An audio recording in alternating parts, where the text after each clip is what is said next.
ಚನ್ನಪಟ್ಟಣ ಉಪಚುನಾವಣೆ ಈಗ ರಂಗೇರಿದೆ. ಯಾರಿಗೆ ಟಿಕೆಟ್ ಸಿಗುತ್ತೆ, ಅಲ್ಲಿಂದ ಯಾರು ಕಣಕ್ಕಿಳಿತಾರೆ ಅನ್ನೋದೇ ಬಹಳ ಚರ್ಚೆಗೆ ಎಡೆ ಮಾಡಿಕೊಡ್ತಾ ಇದೆ. ಮೈತ್ರಿ ಪಕ್ಷದ ಟಿಕೆಟ್ ಗೊಂದಲಕ್ಕೆ ಹೈಕಮಾಂಡ್ ತೆರೆ ಎಳೆದಿದೆ. ಸಿಪಿ ಯೋಗೇಶ್ವರ್ಗೆ ಬಿಜೆಪಿ ಹೈಕಮಾಂಡ್ ಬುಲಾವ್ ನೀಡಿದೆ. ಸಿಪಿ ಯೋಗೇಶ್ವರ್ ಬಿಟ್ಟು ಬೇರೆ ಯಾರಿಗೂ ಕೂಡ ಟಿಕೆಟ್ ಕೊಟ್ಟರು ಕೂಡ ಕಾಂಗ್ರೆಸ್ ಗೆಲುವು ಸುಲಭ. ಹೀಗಾಗಿ ಉಪಚುನಾವಣೆಯಲ್ಲಿ ಯೋಗೇಶ್ವರ್ ಟಿಕೆಟ್ ಫಿಕ್ಸ್ ಅಂತಿದ್ದಾರೆ. ಸಾರ್ವತ್ರಿಕ ಚುನಾವಣೆಯಲ್ಲಿ ನಿಖಿಲ್ಗೆ ಟಿಕೆಟ್ ನೀಡುವಂಥ ತಂತ್ರನ ಗೊತ್ತಿಲ್ಲ, ಈಗ ಬಹಳ ಚರ್ಚೆಗೆ ಎಡೆ ಮಾಡಿಕೊಡ್ತಾ ಇದೆ. ಈಗ ಚನ್ನಪಟ್ಟಣ ಉಪಚುನಾವಣೆಯ ರಣತಂತ್ರ. ಈ ಕಡೆಗೆ ಬಿಜೆಪಿ ಜೆಡಿಎಸ್ ಮೈತ್ರಿ ಅಭ್ಯರ್ಥಿಯಾಗಿ ಯಾರು ಕಣಕ್ಕಿಳಿತಾರೆ, ಈ ಕಡೆಗೆ ಯೋಗೇಶ್ವರ್ ಅವ್ರಿಗೇನಾದರೂ ಮೈತ್ರಿಯಲ್ಲಿ ಸಿಗಲಿಲ್ಲ ಅಂದರೆ ಆ ಕಡೆ ಕಾಂಗ್ರೆಸ್ಸಿಗೆ ಹೋಗ್ತಾರ ಗೊತ್ತಿಲ್ಲ. ಕೂಡ ಈಗ ಅವರಿಂದ ಒಂದು ಅನುಮೋದನೆ ಕಾಯ್ತಾ ಇದ್ದೀನಿ. ನಿಂತ್ಕೊಳ್ಳೋದು ಅನ್ನೋದು ಬೇಡ, ಅವ್ರು ಕ್ಲಿಯರಾಗಿ ನೀವೇ ಹೇಳ್ಬಿಡಿ ಸರ್, ಬಂದು ಒಂದು ಮಾಧ್ಯಮಕ್ಕೆ ಹೇಳಿ ಅಂತ ಹೇಳಿದ್ದೀನಿ. ಮತ್ತು ಸೂಚ್ಯವಾಗಿ ನಾನೇ ನಿಂತ್ಕೋಬೇಕು ಅಂತಲೂ ಹೇಳಿದ್ದಾರೆ. ನಾನು ಕೂಡ ಈಗ ಅವರಿಂದ ಒಂದು ಅನುಮೋದನೆ ಕಾಯ್ತಾ ಇದ್ದೀನಿ. ನಿಂತ್ಕೊಳ್ಳೋದು ಅನ್ನೋದು ಬೇಡ, ಅವ್ರು ಕ್ಲಿಯರಾಗಿ ನೀವೇ ಹೇಳ್ಬಿಡಿ ಸರ್, ಬಂದು ಒಂದು ಮಾಧ್ಯಮಕ್ಕೆ ಹೇಳಿ ಅಂತ ಹೇಳಿದ್ದೀನಿ. ಅಧಿಕೃತವಾಗಿ ಘೋಷಣೆ ಆಗೋದು ಪಾರ್ಟಿನಲ್ಲಿ, ಅದು ನಾವಿಬ್ಬರು ಚರ್ಚೆ ಮಾಡಿದ್ದೀವಿ. ನೀವು ನಿಂತ್ಕೊಳ್ಳಿ ಅಂತ ಹೇಳಿದ್ದಾರೆ. ನಾನು ಹೇಳೋದು ಪಾರ್ಟಿ ಅದು ಎಲೆಕ್ಷನ್ ಡಿಕ್ಲೇರ್ ಆದಮೇಲೆ. ಚನ್ನಪಟ್ಟಣದಲ್ಲಿ JDSನ ಶಾಸಕರು ಇರ್ತಕ್ಕಂಥದ್ದು. ಈ 3 ಕ್ಷೇತ್ರದಲ್ಲಿ ರಾಜೀನಾಮೆ MP ಗಳಾಗಿರೋದ್ರಿಂದ ರಾಜೀನಾಮೆ ಕೊಟ್ಟಿದ್ದೇವೆ. ಇಲ್ಲಿ ಪ್ರಶ್ನೆ, ನನ್ನ ಕಾರ್ಯಕರ್ತರುಗಳ ಒಪಿನಿಯನ್ನು ನಾನು ತಗೋಬೇಕಲ್ಲ. ನಾನು ಅವ್ರಿಗೂ ಹೇಳಿದ್ದೇನೆ, ನಮ್ಮ ಕಾರ್ಯಕರ್ತರುಗಳನ್ನು ಭೇಟಿ ಮಾಡಿ ಅವರನ್ನು ವಿಶ್ವಾಸಕ್ಕೆ ತೆಗೆದುಕೊಳ್ಳಿ, ನಂತರ ತೀರ್ಮಾನ ಮಾಡೋಣ ಅಂತ ಹೇಳಿದ್ದೇನೆ. ಇಲ್ಲಿ ಇನ್ನೂ ಯಾವುದೇ ರೀತಿಯ ತೀರ್ಮಾನಗಳು BJP ಹೈಕಮಾಂಡ್ ಜೊತೆನೂ ನಾನು ಚರ್ಚೆ ಮಾಡಿಲ್ಲ. ಅವರು ಇನ್ನೂ ನನ್ನ ಜೊತೆ ಯಾರೂ ಚರ್ಚೆ ಮಾಡಿಲ್ಲ. ಚನ್ನಪಟ್ಟಣಕ್ಕೆ 2 ಕಣ್ಣು, ಒಂದು ಕುಮಾರಣ್ಣ, ಇನ್ನೊಂದು ಯೋಗೇಶ್ ಅಣ್ಣನವರು. ಹಾಗಾಗಿ 2 ಕಣ್ಣು ಒಂದಾಗಿರಬೇಕು.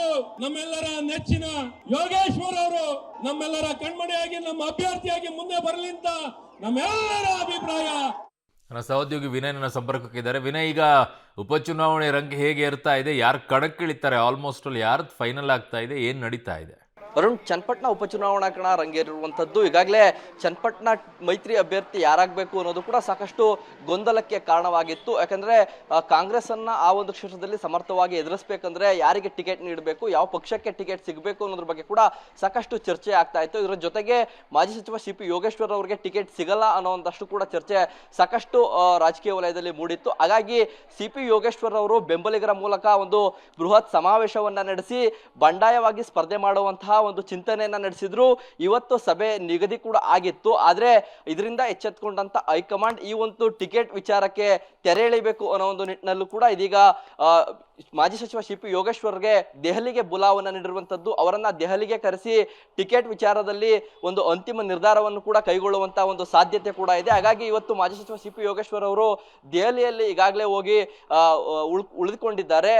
ಇವತ್ತು ಸಂಜೆ ಅಥವಾ ನಾಳೆ ಬೆಳಿಗ್ಗೆ BJP ರಾಷ್ಟ್ರೀಯ ನಾಯಕರಾದಂಥ JP ನಡ್ಡಾ ಅವರ ಜೊತೆಗೆ ರಾಜ್ಯದ ಒಂದಷ್ಟು ಹಿರಿಯ ನಾಯಕರನ್ನ ಸೇರಿಸಿಕೊಂಡು ಚನ್ನಪಟ್ಟಣ ಉಪಚುನಾವಣೆಯಲ್ಲಿ ಯಾರಿಗೆ ಟಿಕೆಟ್ ಅನ್ನ ಕೊಡಬೇಕು, CP ಯೋಗೇಶ್ವರ್ ಅವರಿಗೆ ಟಿಕೆಟ್ ಕೊಟ್ರೆ ಯಾವ ರೀತಿ ಗೆಲ್ಲಲಿಕ್ಕೆ ಅನುಕೂಲ ಆಗುತ್ತೆ ಅನ್ನೋದ್ರ ಬಗ್ಗೆ ಕೂಡ ಚರ್ಚೆ ಆಗುತ್ತೆ. ಬಹಳ ಪ್ರಮುಖವಾಗಿ ಆ ಒಂದು ಕ್ಷೇತ್ರದಲ್ಲಿ HD ಕುಮಾರಸ್ವಾಮಿ ಅವರ ಒಂದು ಅಭಿಪ್ರಾಯ ಕೂಡ ಮುಖ್ಯ ಆಗುತ್ತೆ. ಯಾಕಂದ್ರೆ ಅವರ ಒಂದು ಕ್ಷೇತ್ರ ಆಗಿರೋದ್ರಿಂದ, ಅವರ ರಾಜೀನಾಮೆಯಿಂದ ಉಪಚುನಾವಣೆ ನಡೀತಾ ಇರೋದ್ರಿಂದಾಗಿ ಅವರ ಒಂದು ಸಲಹೆಯನ್ನು ಕೂಡ ಇವರು ಪಡೆದುಕೊಳ್ಬೇಕಾಗುತ್ತೆ. ಹಾಗಾಗಿ HD ಕುಮಾರಸ್ವಾಮಿ ಅವರು ಒಂದಷ್ಟು ಸಲಹೆ ಷರತ್ತುಗಳನ್ನ ವಿಧಿಸಿ CP ಯೋಗೇಶ್ವರ್ ಅವರಿಗೆ ಟಿಕೆಟ್ ನೀಡಲು ಒಪ್ಪಿಗೆ ನೀಡ್ತಾರೆ ಅನ್ನೋದು ಕೂಡ ಸಾಕಷ್ಟು ಚರ್ಚೆ ಆಗ್ತಾ ಇರುವಂತದ್ದು. ಯಾಕಂದ್ರೆ ಈಗ ನಡೀತಾ ಇರುವಂತಹ ಉಪಚುನಾವಣೆಯಲ್ಲಿ CP ಯೋಗೇಶ್ವರ್ ಅವರಿಗೆ ಟಿಕೆಟ್ ಅನ್ನ ಕೊಟ್ಟು ಮುಂದಿನ ಸಾರ್ವತ್ರಿಕ ಚುನಾವಣೆ ಏನಿದೆ ಆ ಒಂದು ಚುನಾವಣೆಯಲ್ಲಿ ಆ ಒಂದು ಕ್ಷೇತ್ರವನ್ನ JDSಗೆ ಪಡೆದುಕೊಳ್ಬೇಕು ಅನ್ನೋದು ಲೆಕ್ಕಾಚಾರ ಕೂಡ ಏನೋ HD ಕುಮಾರಸ್ವಾಮಿ ಅವರ ಒಂದು ತಲೆಯಲ್ಲಿರುವಂತದ್ದು. ಹಾಗಾಗಿ ಆ ನಿಟ್ಟಿನಲ್ಲಿ ಕುಮಾರಸ್ವಾಮಿ ಅವರು ಯಾವ ರೀತಿಯ ಷರತ್ತನ್ನ ವಿಧಿಸ್ತಾರೆ, ಈ ಬಾರಿ ಯೋಗೇಶ್ವರ್ಗೆ ಕೊಟ್ಟು DK ಶಿವಕುಮಾರ್ ಅವರಿಗೆ ಟಾಂಗ್ ಅನ್ನ ಯಾವ ರೀತಿ ಕೊಡಬೇಕು ಅನ್ನೋ ಒಂದು ಲೆಕ್ಕಾಚಾರವನ್ನ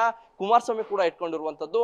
ಹಾಗಾಗಿ ಗೊಂದಲಕ್ಕೆ ಎಡೆ ಮಾಡ್ಕೊಡೋದು ಬೇಡ. ಈ ಒಂದು ಉಪಚುನಾವಣೆಯಲ್ಲಿ ಗೆಲುವನ್ನ ಸಾಧಿಸಬೇಕು, ಕಾಂಗ್ರೆಸ್ ವಿರುದ್ಧ ಜಯಶೀಲರಾಗಬೇಕು ಅಂತಂದ್ರೆ ನಾವೆಲ್ಲರೂ ಕೂಡ ಒಟ್ಟಾಗಿ ಹೋಗ್ಬೇಕು ಅನ್ನೋ ನಿಟ್ಟಿನಲ್ಲೂ ಕೂಡ ಹೈಕಮಾಂಡ್ ಇದೀಗ ಚಿಂತನೆಯನ್ನ ನಡೆಸಿದೆ. ಹಾಗಾಗಿ CP ಯೋಗೇಶ್ವರ್ ಅವರನ್ನ ದೆಹಲಿಗೆ ಕರೆಸಿಕೊಂಡು ಒಂದಷ್ಟು ವಿಚಾರಗಳನ್ನ ಚರ್ಚೆ ಮಾಡಿ ಅಂತಿಮ ನಿರ್ಧಾರ ಮಾಡುವಂತ ಸಾಧ್ಯತೆ ಕೂಡ ಇದೆ. ಅರುಣ್.